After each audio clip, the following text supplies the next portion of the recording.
Welcome, everyone. This is Charmed Life, my podcast, and we are live streaming today through multiple outlets, including YouTube, Facebook, and some other places. But I really think that YouTube is the best hub for this, so that might be how you are finding this. My name is Tricia Carr.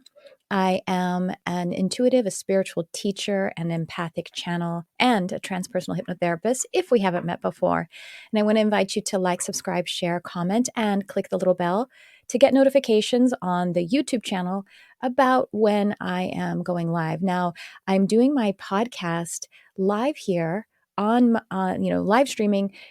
Again, YouTube's the best place for it. So that's kind of what I address when we're doing this live stream. And today I was meant to have a guest, but my guest didn't make it. So if you saw that, those who are showing up live, well, it's just going to be you and me. And I guess that's just how things were designed for the synchronicity to fall into alignment because we needed to spend some time together. So I'm excited to hang out with you. If you are joining live, I want to just welcome you to drop a comment. I would love to hear from you. Let me know where you're viewing from. And we have questions and anything that you want to do to join in the conversation. It's super fun to do this. And then, of course, if you're listening or watching the replay, well, I hope that you know that your energy, your heart, your desires, and your, just the way that you are moving forward is all included in this as well. It's pretty amazing because when you watch something or listen to something in replay, Spirit knew you were going to do that. Yeah, Spirit did. And that's why it feels so genuine, so true to us when we listen to podcasts or videos from, another time. And we have Tracy joining us. Hi, Tracy. Nice to see you. And so, for example, I was just listening to an Abraham Hicks video right before on my way into the studio today. And boy, did it light me up. I felt like I was right there in that hot seat. So we're all here together on the quantum timeline, which is above and beyond the timeline and the time space of the physical reality, yet is very interested in, concerned, and serving the physical time space. Well, we were going to talk about mindfulness today, and I'm going to weave some of that in because what I wanted to chat with you about is how to discern the difference between intuition and not intuition. Because intuition is something that many of us are looking to enhance. Hopefully all of us, genuinely, honestly, hopefully it's all of us. Because the reason I say that, let's start with point one, is what is intuition? Now, intuition sometimes is associated with having contact with past loved ones, angels, spirit guides. And yes, that's true. That's a part of it. But fundamentally, even those outside spirit guides that would be helping us, they are pointing us to ourselves. They're pointing us to our inborn, in-living essence of intuition. So intuition is how we are guided in our own life. I love how human design talks about what is correct for us. Correct is better than right or wrong, because correct is also embracing and enhancing, highlighting the fact that we are an organic being. Organic, composed of light. That's what organs, that's what material is, actually light, actually compounded. Your physical existence is light repeating itself trillions of times over and over. And I mean trillions because if we consider the fact that we have the neutrino field, which is subatomic particle field, trillions of neutrinos passing through us in every moment, which is creating the sense of informing us about what is correct for us, how we are to move through this beautiful world that we are in. And there is no separation between physical reality and spiritual reality. And the still small voice of your intuition is actually what is helping to bridge that spiritual reality and the material reality, because we do have a perceived veil between material and physical. That's true. And what's kind of really beautiful, if you think about it, that we perceive a separation between material and physical. What's beautiful about how that bridge is made is that intuition occurs in your physical body, below the neck, in the core of your body. That's where everyone's intuition is resonating. And so it's actually in the deepest part of our physical reality where the spiritual voice, both spiritual and physical, but let's just say spiritual voice, is actually housed. Isn't that cool? I think it's really cool if you think about it, because we perceive a veil. It's like spirit, angels, all this, and my eternal soul is way out there. I know, but when I say soul, you probably think, wait, I think my soul is here. Yeah, exactly. That's the voice of the intuition coming in. So what's really beautiful about all of that is that we all know what our intuition feels like. Why? Because it feels good. Actually, Abraham Hicks was talking about it in the sense of, well, shouldn't my guidance system, my inner guidance system, be louder? And she said, well, no, because everyone knows what feels good and what doesn't feel good, which takes me to my bulk of my chat here, how to discern the difference between intuition and not intuition. Now, before I head into that, because by the way, some things fake feel good, right? You know what I mean? We've been in those relationships that we thought that felt good, but they were actually, or food that we think tastes good, but it's not healthy for us. Okay, just to give you a little teaser. But before I get into that, I wanted to share something with you, because if you are interested in building your intuition, I have a brand new, as I'm recording or broadcasting this, a brand new community that Tracy's a part of, who is here with us, that I have a brand new community for developing intuition, intuitive abilities, meaning like your psychic abilities, and your manifestation practice. And it is, because it's already has the momentum, it's already happening. It's amazing. And I'm calling it Sacred Sphere. Rather, we're calling it Sacred Sphere because it was a while in the making, this place for us to meet. By the way, we're meeting twice monthly for us to come together. I have many people who have gone through my intuitive skills development program, like my mediumship program, multidimensional mediumship, I should say, animal communication, intuitive development, and these different programs where we actually teach psychic skills. And they want a community, they want a place where they can regularly practice with people who are fresh to them, who they haven't worked with before. So that's one of the reasons for it. But the other reasons are serving everyone. I would say then it's also for people who aren't interested in practicing being a psychic, because maybe they want to receive readings now and again. And then for everyone, it is for the development and the enhancement of our intuition for our own life, as well as our practice in manifestation. And these are kind of like a yin and yang together, the manifestation and the intuition. And I feel like I witness for myself and all of my clients, students, friends, and so on. I witness that people who are on a spiritual path, they are spiritual seekers in whatever way that they are. Sometimes we forget to pay attention to our manifestation practice, and it really does need to be attended to with a specific practice. Likewise, I have students who are phenomenal psychic, intuitive readers, healers, channels, but sometimes we get knocked off with our intuition for our own life. We can read for other people miracles for them, and then we're like, wait, what do I do with my life? And so we need some support in enhancing our intuition for our own life, because those things, do come naturally for any and all of us, and for spiritual seekers or practitioners, and I should say practitioners. I want us to come together in a place that's high vibrational, consciousness expanding, so that we can commune, fellowship, and practice. So there will be meditation, there will be lessons, and there will be breakout rooms to practice things such as giving or receiving readings, and manifestation techniques and intuition techniques for yourself, for your own. So we'll have things like conscious questions, little exercises. So you'll be able to pick whatever it is you might like to practice in a breakout room, or you can just get to know each other and care about each other. Because I also see this as a consciousness project where we come together and we expand by witnessing and reflecting one another, by praying together, by creating a collaboration of energy that is whole and that is loving and compassionate, and it is sent out into the world. So check it out. There is the opportunity to either subscribe so that you get 2 sessions per month with the replays for 20% off of what it would be to just drop in. And you can read all about it. It's really exciting. There's the link for it. And so I wanted to invite you to join in that. Our very first meeting is this coming Sunday, as I am live streaming. That's this Sunday, October 8th. Now you can join anytime. So that's what I wanted to share with you. Now, also, I wanted to tell you that my 2 main signature programs, multidimensional mediumship and animal communication, are both now available to on demand, that you can pair then with this sacred sphere, which then will give you the practical. So I listen to people saying, oh, I can't do it then. I really want to do it.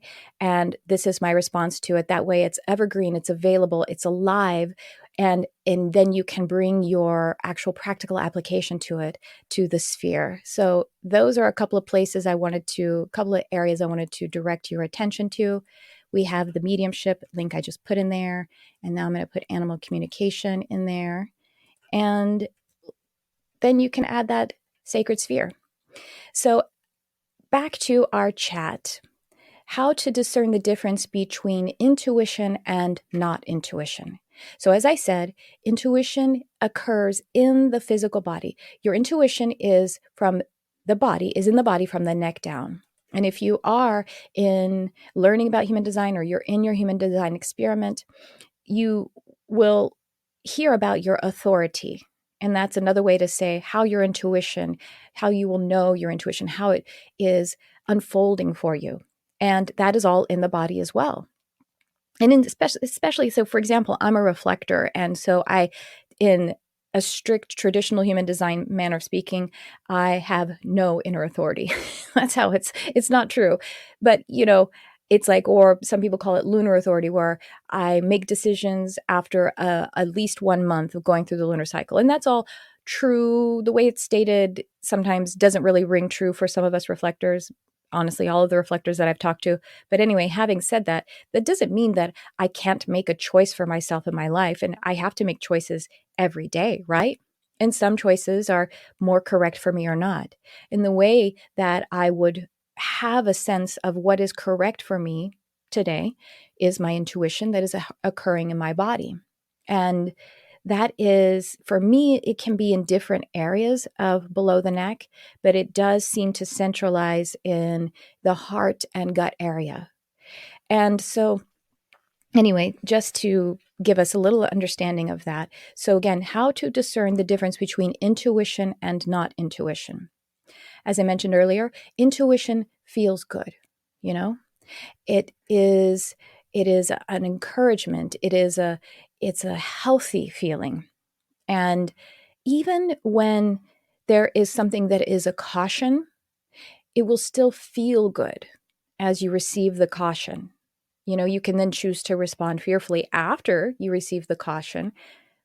However, in the moment that it is experienced, the intuition about something, even if it's a caution, it feels positive. It feels healing.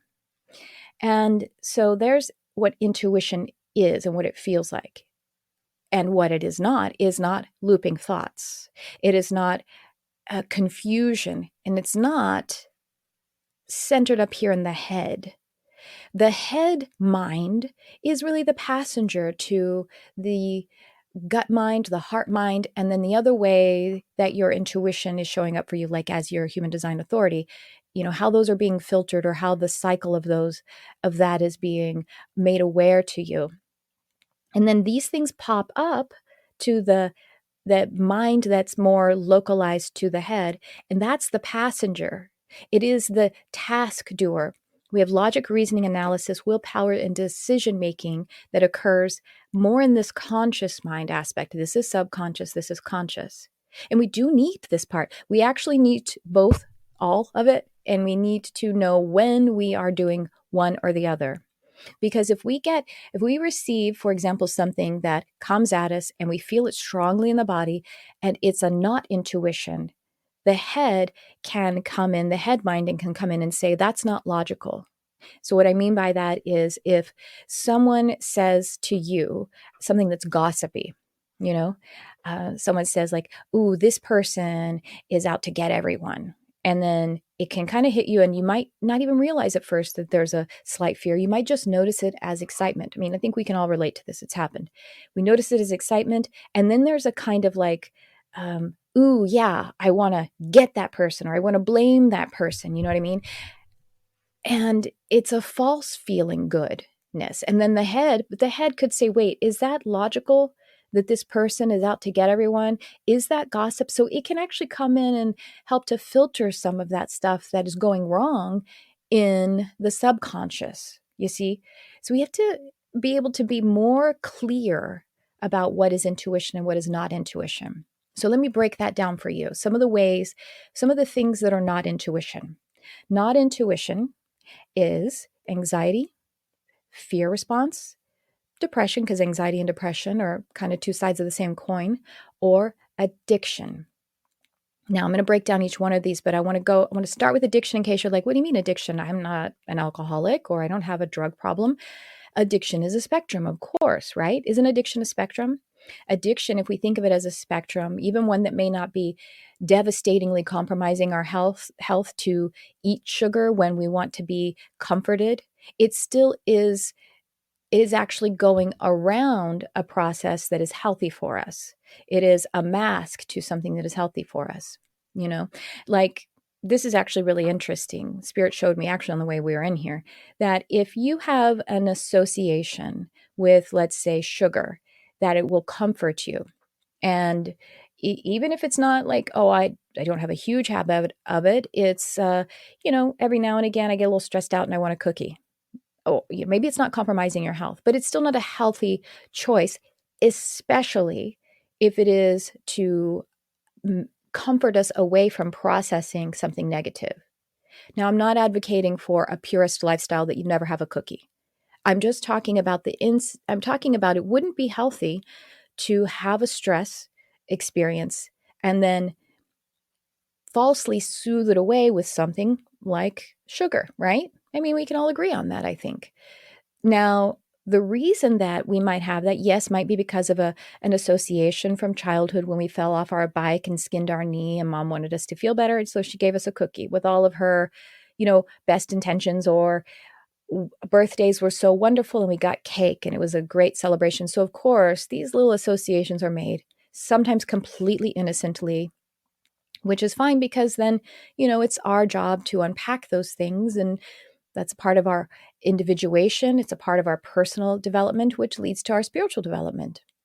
So yes, if we want to eat sugar because we have an association of it being something very positive, yes, that might be one of the reasons why. But there's also something more fundamental to it, and that is that, let's say I have a negative feeling, a stress experience, and that is actually a kind of bad energy that wants to be processed, or it's not necessarily even a bad energy, it's just an energy.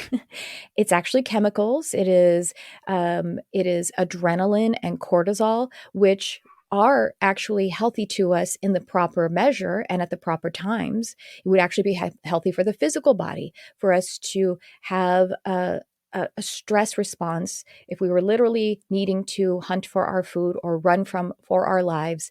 Having a stress response that produced cortisol and adrenaline so that we could move, and that happening occasionally and appropriately, is actually healthy for the physical body. And it would be in a big burst, and then it would be processed correctly because we would have run and we would have moved past the initial response, and it would have been removed by the processing experience of, actually fleeing or fighting or something along those lines. And so to cave dwellers, that was actually how their lives were.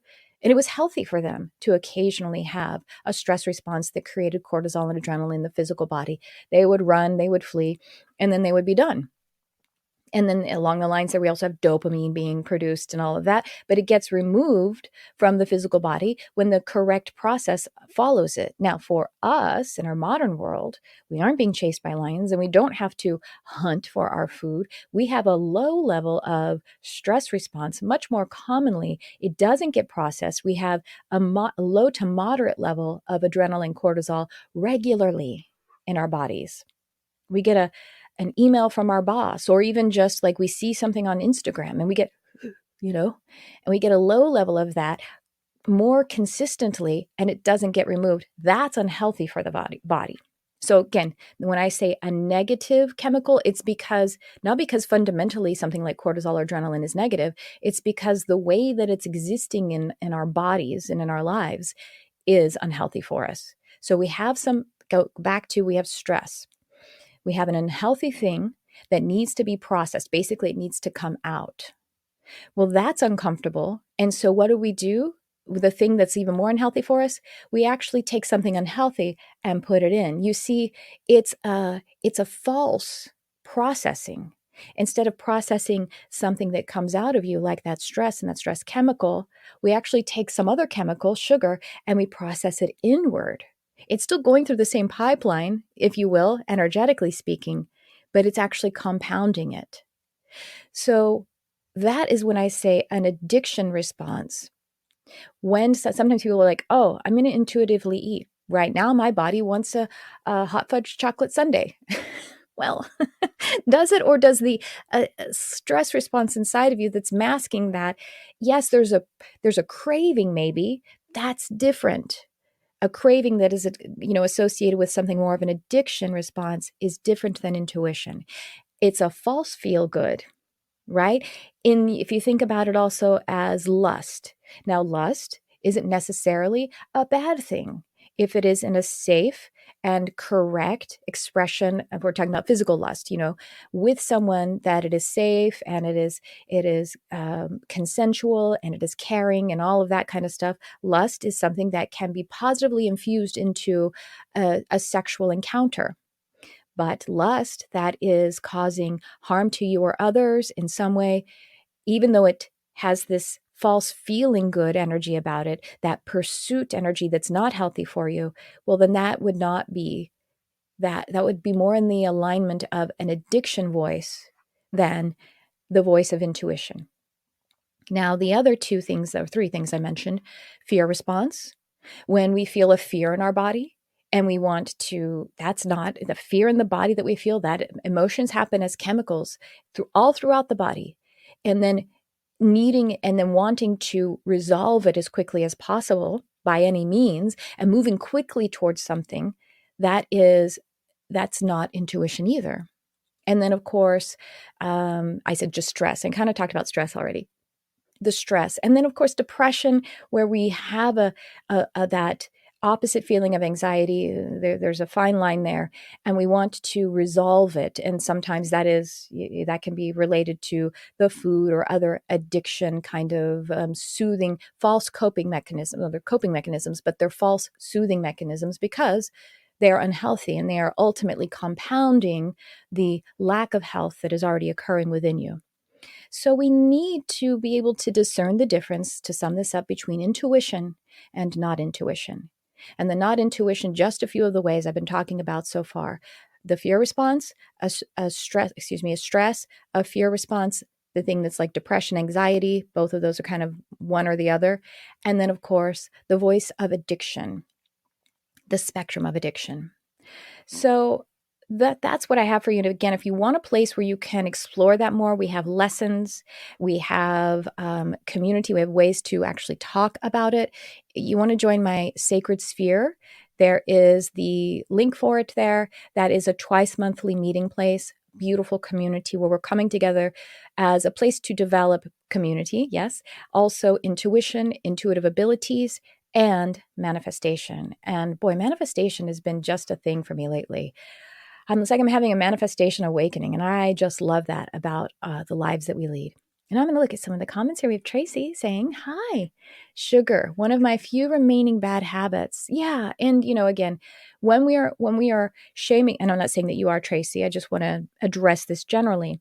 that we also can't resolve a bad habit by shaming ourselves. That's something else that is a false way to try to find our intuition. What we can do is nurture our inner being with the reasons why we would choose something that's healthy. Now, again, sugar is commonly used as a way to go around processing something that, again, if we're thinking of bad coming out, instead we put bad in to make it very, very too overly simplified.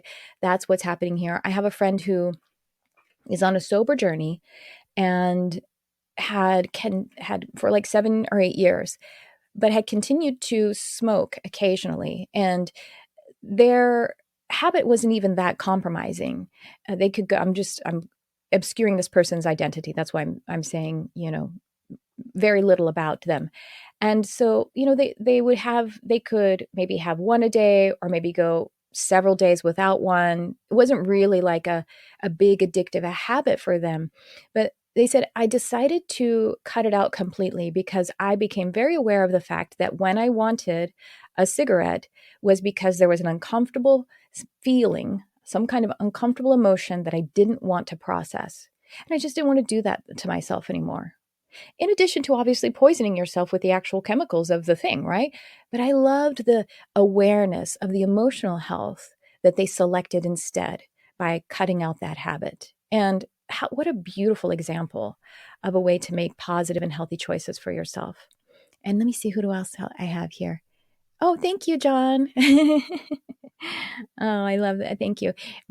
John is saying that my engagement ring is so beautiful. That's really very kind of you to notice. My husband actually obviously picked this out for me. I mean, maybe it wasn't obvious, but he picked it out for me without my help because I'm kind of like, I don't know anything about jewelry. I've never been one of those people who's like, definitely want this kind of cut. So unfortunately for him, he had to go about it on his own. But what he did was, this is a conflict-free stone. It's a very, very old stone. And so because before there was the blood diamond mining, so it's a very ethical stone. And also what I love about it, the style of stones, of diamonds that were of that time, actually had color in them, whereas now the style is for them to be pure colorless. Like, that's a high quality diamond. And I like that it has color. So I mean, like, again, I don't care about current styles. I like what I like. Anyway, just talking about ethics and being eco conscious.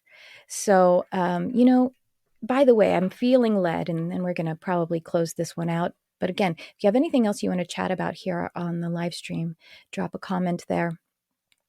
That how we as I said, we're going to talk about mindfulness. Mindfulness has become so ubiquitous in many different arenas, in psychotherapy, which is so amazing, and of course in metaphysical and spiritual seeking circles, and even in just medical doctors are aware of how mindfulness actually just is making us healthier.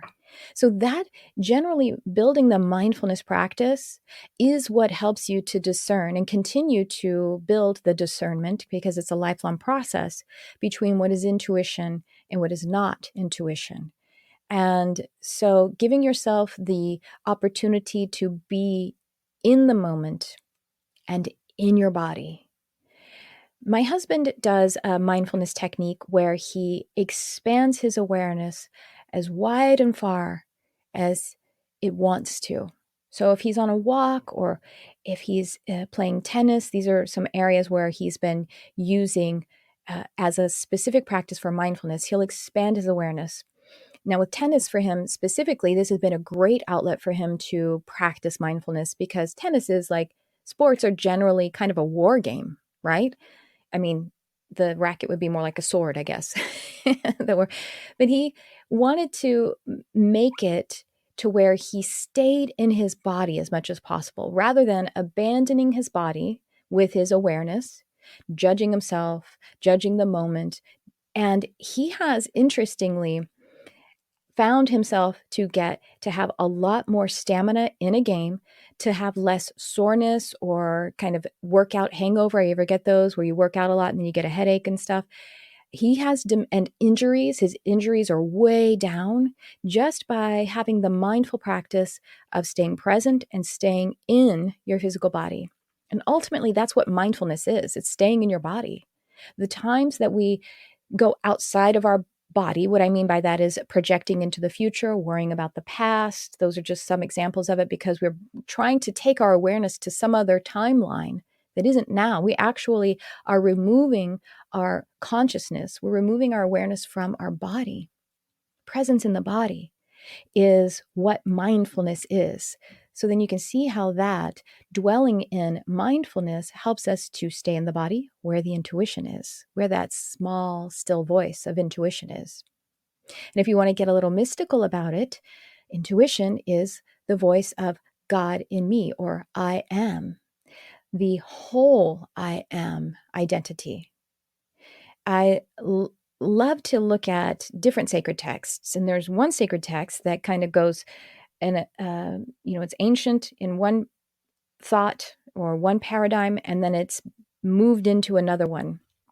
I'm talking about the Torah or the Old Testament, and Moses is introduced to God, and as he asks God's name, God says, I am that I am.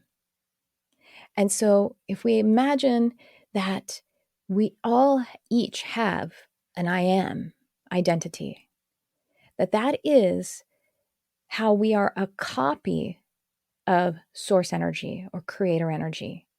An exact copy, though. If God identified as I am, my I am is genuine. And so I actually have this old series on my YouTube channel, on my podcast, called Metaphysics of the Bible. And I realized that, we have this concept in religions about blasphemy. And it seems to me that ultimately blasphemy is speaking against the individuated I am. I am dumb. I am bad, whatever version of I am bad that there is. And that is truly blasphemy, speaking against, speaking falsely about God. In this sense, we're talking about God in me, the I am that I am of God.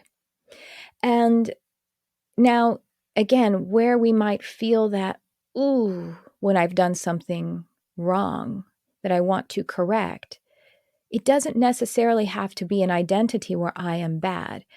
I have done something bad from which I would like to learn, and then perhaps I make amends or atonement. I give back the energy that I took too much of, and I learn something from it mindfully with my amends. I make reparations to the rupture that may have happened between myself and another resonant relationship, or myself and the resonant relationship to my ecosystem, the field, or to me.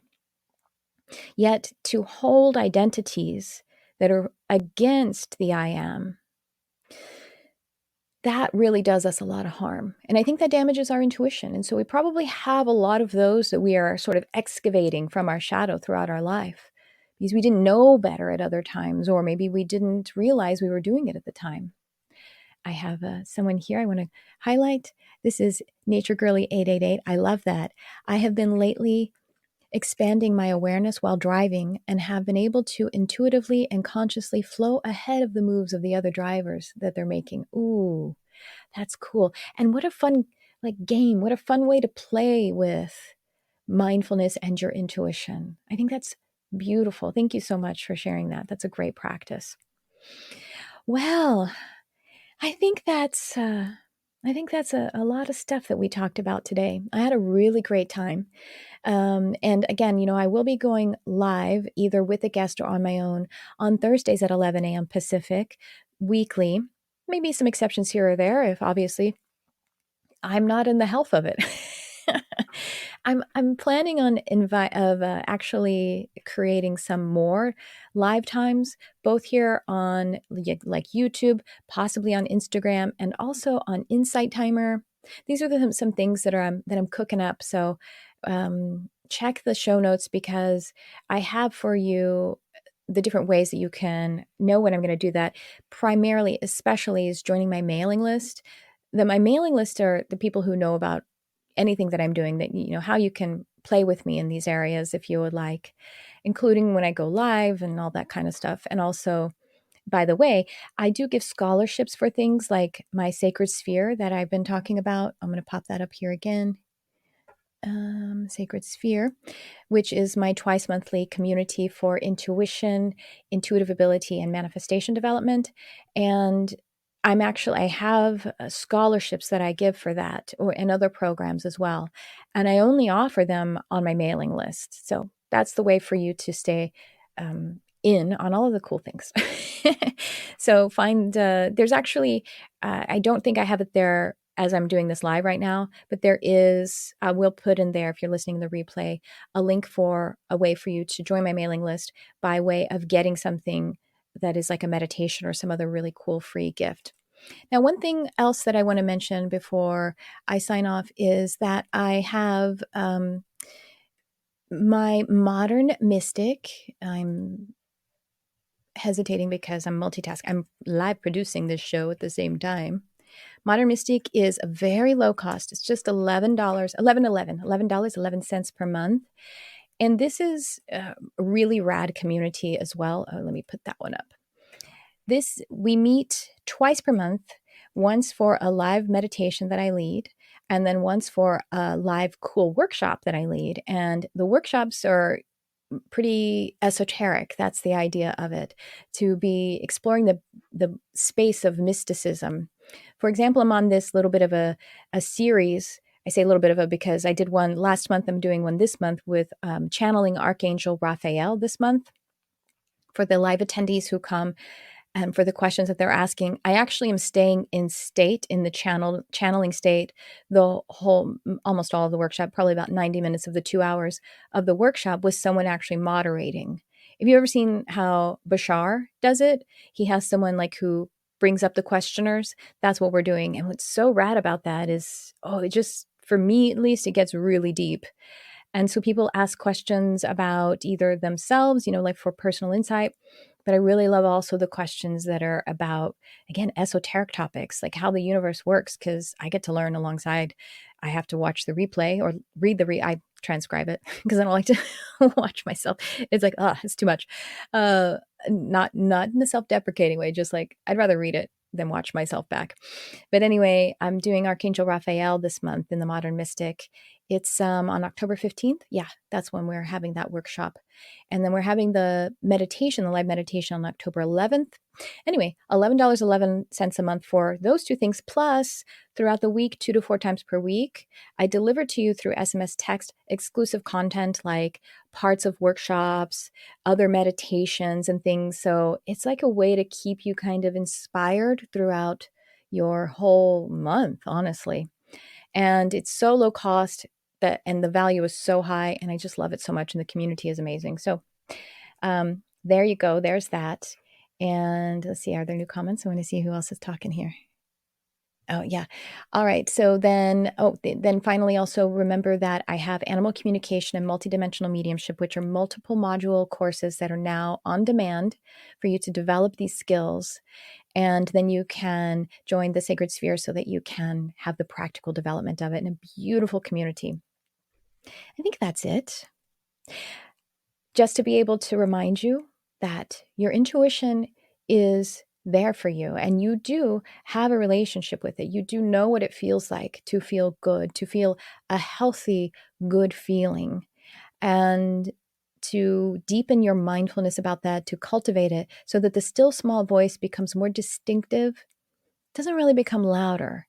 It just becomes more distinctive, if you will.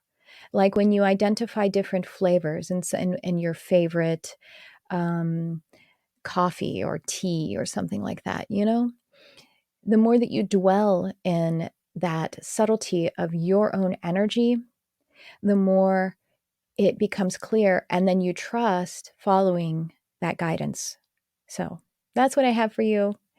Well, thank you so much for joining me, whether you're joining live or on the replay. And I will be back very soon. And as I always say, if you're still here and you want to say it with me, thank you.